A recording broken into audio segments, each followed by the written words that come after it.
Bonjour à tous et bienvenue à Catch Club. On se retrouve pour les résultats de AEW Dynamite du 5 mai 2021 et hier soir on avait droit à un épisode spécial, c'était l'épisode AEW Blood and Guts. Mais donc Blood and Guts, qu'est-ce que c'est? Alors c'est un nouveau concept de match qui a été utilisé pour la première fois à la AEW hier soir.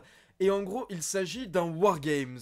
Donc dans cette vidéo, on va surtout s'intéresser au Blood and Guts match entre The Inner Circle et The Pinnacle. Mais d'abord, le show devait démarrer avec un match par équipe, avec Kenny Omega et Michael Nakazawa contre Jon Moxley et Eddie Kingston. Sauf que Nakazawa ne fait pas son entrée avec Kenny Omega, il fait son entrée avec Don Callis, et Don Callis prétend que Kenny Omega n'est pas présent à l'arène, donc il ne pourra pas participer au match, mais les commentateurs nous précisent que c'est un mensonge, car ils ont vu Kenny Omega en coulisses juste avant le début du show. Donc là, forcément, Michael Nakazawa est un petit peu en panique, parce qu'il se retrouve à devoir affronter Moxley et Kingston tout seul. Donc on a le droit à l'entrée habituelle de Jon Moxley avec Eddie Kingston à travers la foule, mais là, attention, Moxley et Kingston se font attaquer par le champion AEW Kenny Omega, qui leur met des coups de ceinture. Donc tout ça était un plan de Kenny Omega, Nakazawa et Don Callis pour prendre l'avantage, mais malheureusement pour eux, au bout de quelques minutes, Jon Moxley et Eddie Kingston ont repris le dessus. Et alors que Kenny Omega pouvait intervenir pour aider Nakazawa, au final, Kenny Omega a préféré s'en aller et abandonner son partenaire, il a tout simplement quitté le match. Et derrière, Moxley et Kingston ont enchaîné avec un combo Lariat Suplex pour la victoire. Mais attention, ce n'est pas terminé car après le match, on a les Young Bucks et les Good Brothers qui viennent attaquer Jon Moxley et Eddie Kingston. Moxley qui se prend notamment plusieurs super kicks et le Magic Killer. Puis Kenny Omega revient sur le ring avec le Young Boy de The Elite, Brandon Cutler, et il porte le One Winged Angel à Eddie Kingston pour terminer le travail. Et pour ceux qui n'ont pas forcément suivi la AEW ces dernières semaines, il faut savoir que les Young Bucks ont effectué un heel turn. Ils ont enfin rejoint les Good Brothers et Kenny Omega. Et depuis, on a des Young Bucks qui sont totalement extravagants, qui se la pètent à mort et qui sont vraiment excellents en tant que heel. Derrière, nous avons les commentateurs qui nous annoncent le match pour le titre féminin qui aura lieu lors du prochain pay-per-view AEW Double or Nothing. Il faut savoir que la championne Hikaru Shida va défendre son titre face à Britt Baker. Et un peu plus tard ce soir, nous aurons également une annonce par rapport à l'adversaire de Kenny Omega pour Double or Nothing. Ensuite, on enchaîne avec QT Marshall contre Cody Rhodes accompagné par Arn Anderson. Et comme vous le savez, à la base, QT Marshall était un ami de Cody Rhodes, mais ces dernières semaines, en fait, QT Marshall a effectué un heel turn, il a trahi Cody et il a monté son propre clan. Et justement, lors de son entrée, QT Marshall était accompagné par son clan de Factory, et donc pour info, actuellement, il y a Aaron Solo, Nick Comoroto et le grand espoir Anthony Ogogo. Maintenant, en toute honnêteté, il n'y avait pas vraiment de suspense par rapport à ce match, c'était assez évident que Cody Rhodes allait l'emporter. Le seul petit détail que je soulignerai et qui m'a un petit peu étonné hier soir, c'est qu'à la fin du match, Cody Rhodes a porté son finisher, le Crossroads, un finisher avec lequel il a battu des dizaines d'adversaires, mais pourtant hier soir QT Marshall s'est dégagé après le finisher de Cody Rhodes, et j'ai trouvé ça assez étonnant. Donc derrière, Cody Rhodes a dû enchaîner avec le Figure 4 pour la victoire. Mais attention, après le match, on a Anthony Ogogo qui monte sur le ring et qui met une énorme droite dans le ventre, dans l'abdomen de Cody Rhodes, qui se retrouve KO au sol.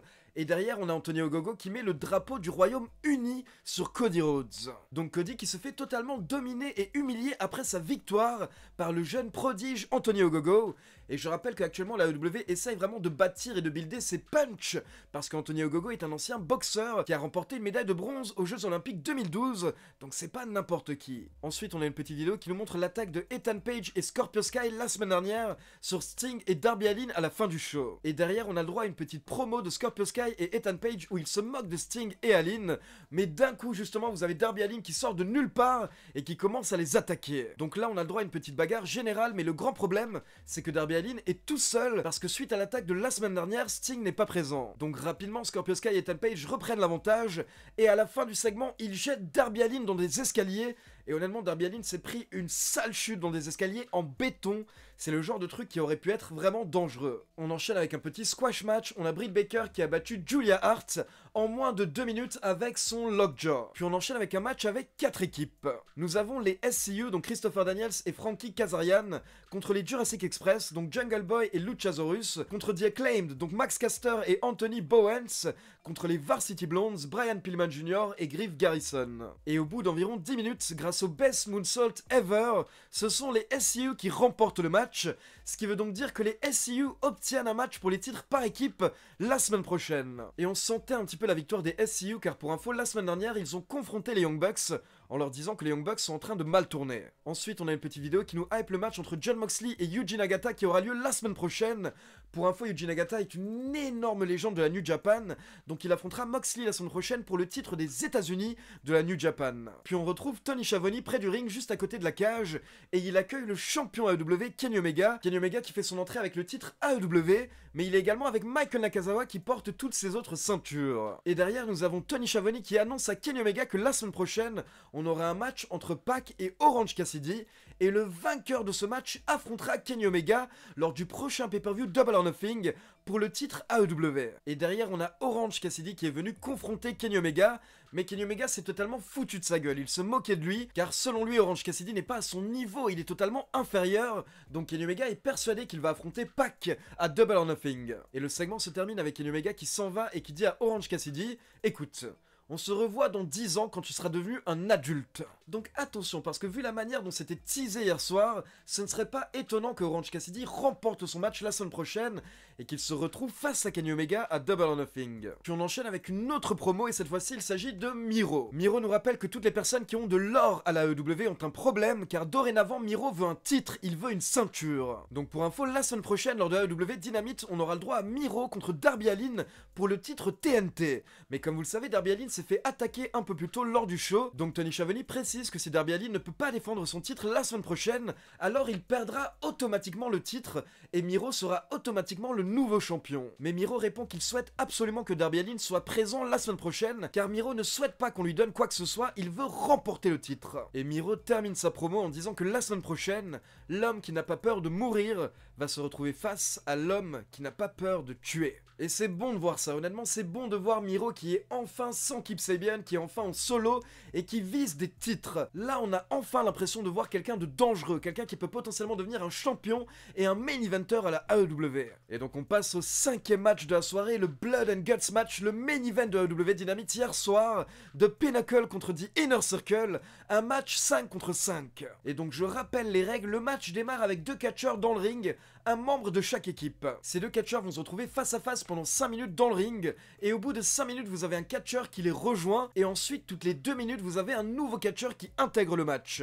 Et donc au niveau des entrées, ce sera à chaque fois un catcheur de The Pinnacle puis un catcheur de The Inner Circle. Et pour pouvoir remporter le match, il faut attendre que les 10 catcheurs soient entrés dans la cage. Une fois que les 10 catcheurs sont dans le ring, vous pouvez remporter le match par soumission ou par abandon. Donc par exemple, Jericho peut gagner avec sa prise de soumission, le Walls of Jericho, mais il peut également gagner en allant trop loin, en faisant trop de mal à MJF, et là les membres de l'équipe de MJF peuvent abandonner et dire qu'ils arrêtent le match pour sauver MJF ou pour sauver l'un de leurs partenaires. Par contre, il n'y a pas de tombée lors du match. Le match démarre avec Sammy Guevara et Dax Harwood dans le ring, et au bout de 5 minutes, le premier catcheur à les rejoindre est Shawn Spears avec une chaise, et là directement il met un énorme coup de chaise à Sammy Guevara. Et donc autant vous le dire directement, je peux pas vous résumer tout le match, car bien entendu c'était un énorme match qui a duré plus de 30 minutes, mais ce que je peux déjà vous dire c'est que c'était violent, c'était une boucherie, et la moitié des catcheurs se sont retrouvés en sang à la fin du match. Au niveau des faits marquants, déjà on est obligé de citer Sammy Guevara, qui était le MVP du match hier soir. Il nous a sorti des prises incroyables, notamment un springboard Spanish Fly, ou encore un double springboard Ace Crusher. On a également eu un gros moment avec Jake Hager et Wardlow face à face dans le ring, et il y avait vraiment une grosse intensité. MJF est l'avant-dernier catcheur à rentrer dans la cage, donc là The Pinnacle prend l'avantage, puis Jericho entre enfin dans la cage, et là on se retrouve avec The Inner Circle dans le ring de droite, The Pinnacle dans le ring de gauche, les deux clans se confrontent et bim, c'est parti, c'est la guerre. Et là on peut dire que le nom du match prenait tout son sens, donc je rappelle Blood and Guts, ça veut dire le sang et les tripes, et c'était exactement la définition du match hier soir. Et là, comme beaucoup de cage match, on a des catcheurs qui prennent une décision très intelligente, on a MJF qui décide de monter sur le toit de la cage, et donc forcément Chris Jericho le suit. Donc Jericho et MJF commencent à se battre sur le toit de la cage, et Jericho prend l'avantage, donc il porte le Walls of Jericho, et on s'attend tous à ce que MJF abandonne potentiellement, mais non, MJF porte un low blow à Jericho pour reprendre l'avantage. Puis MJF s'est acharné sur le bras de Chris Jericho, et d'un coup, il a sorti sa fameuse bague, la bague en diamant, et il a porté une énorme droite à Jericho avec la bague. Et là, MJF a gueulé sur Jericho, il lui ordonnait d'abandonner, mais Jericho a refusé. Donc là, MJF se dit qu'il n'a pas d'autre choix, il prend Jericho et il s'approche du bord de la cage.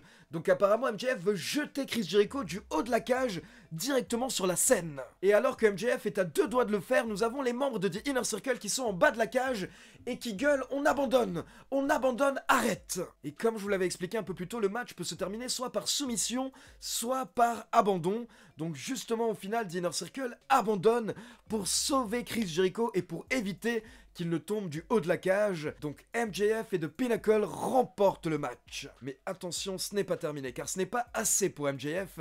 Il veut réellement terminer le travail et donner une leçon à Chris Jericho. Donc au final, malgré tout, malgré le fait qu'il ait remporté le match, MJF pousse Chris Jericho du haut de la cage. Et là, on a le droit à une chute impressionnante, mais une chute qui a été mal filmée, car malheureusement, la caméra était trop proche au moment où Jericho est tombé, et donc on a clairement pu voir que Jericho est tombé sur un tas de matelas et des pancartes qui étaient très fines. Et attention, je n'ai rien contre le fait que la AEW ait voulu protéger Jericho, et c'est toujours le cas, que ce soit à la AEW ou à la WWE, lors de chutes énormes, bien entendu, en dessous il y a des matelas pour protéger le catcheur. Mais à ce moment-là, ce qu'il faut faire au niveau de la réalisation, c'est qu'il faut plutôt filmer la chute de loin, comme ça on ne voit pas trop les matelas, etc. On ne voit pas de détails, donc voilà, ça c'est vraiment juste un petit détail à la fin du match. La AEW qui aurait pu essayer de mieux camoufler, on va dire, les protections par rapport à la chute de Jericho, mais sinon, honnêtement, le match était vraiment très bon. C'était la bagarre qu'on attendait, c'était la guerre qu'on attendait, et à côté de ça, The Pinnacle est un nouveau clan. Ce clan avait besoin d'une grosse victoire, et le show se termine avec MJF en sang sur la cage en train de fêter, et honnêtement, cette image était magnifique. MJF est une future superstar, et comme je l'ai expliqué hier soir sur Twitter, un jour très bientôt, MJF sera le champion du monde de la AEW, et le monde ira mieux, mesdames et messieurs. Donc voilà, c'est tout pour la review de AEW Blood and Guts. La grande question maintenant, c'est est-ce que la rivalité entre ces deux clans est terminée, ou est-ce qu'on aura le droit à un nouveau match entre les deux clans, ou alors juste entre les deux leaders lors du prochain pay-per-view Double or Nothing. Pourquoi pas par exemple un Stadium Stampede match. Maintenant, comme d'habitude, c'est à vous, n'hésitez pas à me dire ce que vous avez pensé du Blood and Guts match dans les commentaires. Et comme d'habitude, n'oubliez pas de liker la vidéo, de vous abonner à la chaîne et de cliquer sur la petite cloche pour être informé de la sortie des prochaines vidéos. Ciao tout le monde!